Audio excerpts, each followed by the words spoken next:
say you never know what you have until it's gone, right? I had a grandma. She was a sassy woman, vibrant and quick, and she knew how to make money. In raising 5 children in the midst of a war, her cunning came in handy. My mother's family was very affluent thanks to my grandma, and it was her grit and determination that led them through the war. She was strong but feminine, and she maintained her grace through her old ages, always wearing long pearls and gaudy diamond earrings to prove her class.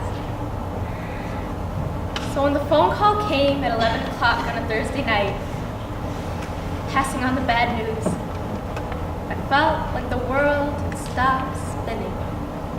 All I could see was the yellow walls fading into the fuzzy carpet as tears escaped my eyes faster than my feelings would allow. All I could think was that the woman I haven't seen in months I will never see again. All I could hear was my mother's gasping sobs and the monotone beep on the other end of the phone line. And all I could feel was absolutely nothing, except the overwhelming pressure creeping out every corner of the room, not offering me to just be. My first experience with death was my grandma, and it wreaked carnage upon my soul. Death took away a chunk of my happiness and never gave it back. Death carelessly destroyed my innocence without even saying please. Death sucked away the palettes of color and the pockets of laughter, and it took me ages to find it again. Death made me cold and hard and vulnerable in the way no human wants to be.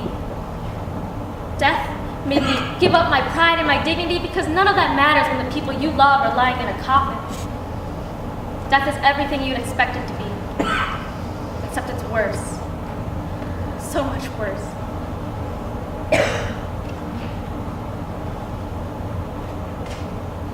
Sorry.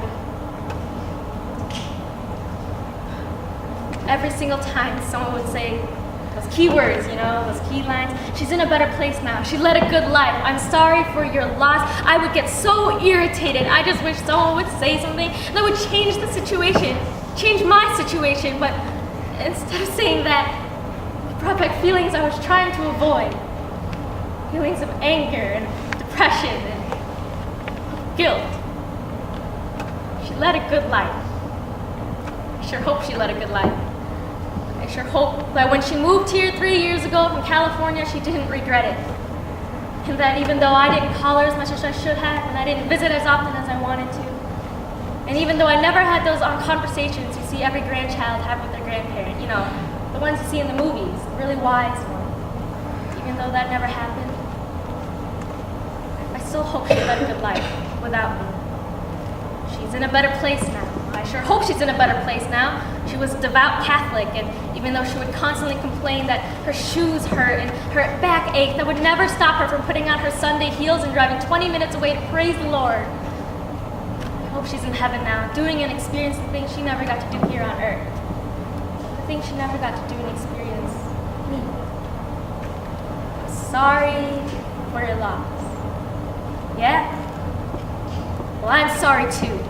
I'm sorry that I asked her for money instead of asking her how her day was. I'm sorry that I sighed in annoyance when she asked me to change the channel, but she didn't know how to use a remote.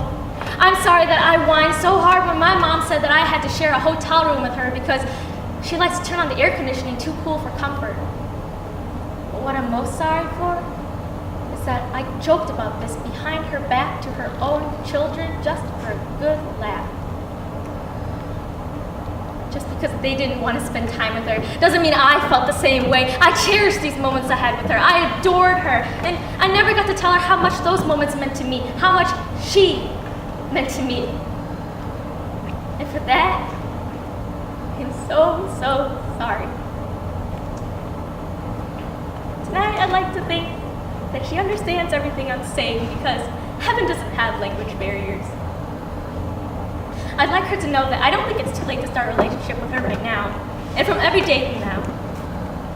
Even though I'll never get a phone call from her again, and I'll never go shopping for Ralph Lauren sweaters for her birthday, I'll appreciate her in different ways. Every single time I wear pearls, I'll ask her if she likes them. Every single time I eat seafood, I'll ask her if she wants some. Every single time I see a worm or ride an escalator, I'll assure her that there's nothing to fear, and I wonder if heaven even has her two biggest fears. And I'll appreciate her through other people too. I'll willingly do chores for my mom before she tells me to. I'll stay up late to get good grades for my dad.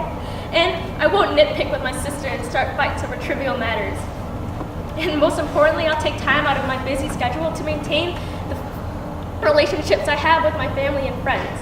Because just like my grandma, they could be gone at any moment. Death is merciless, but grief is forgiving. And by knowing what I had before it's gone, I'd be making my grandma proud.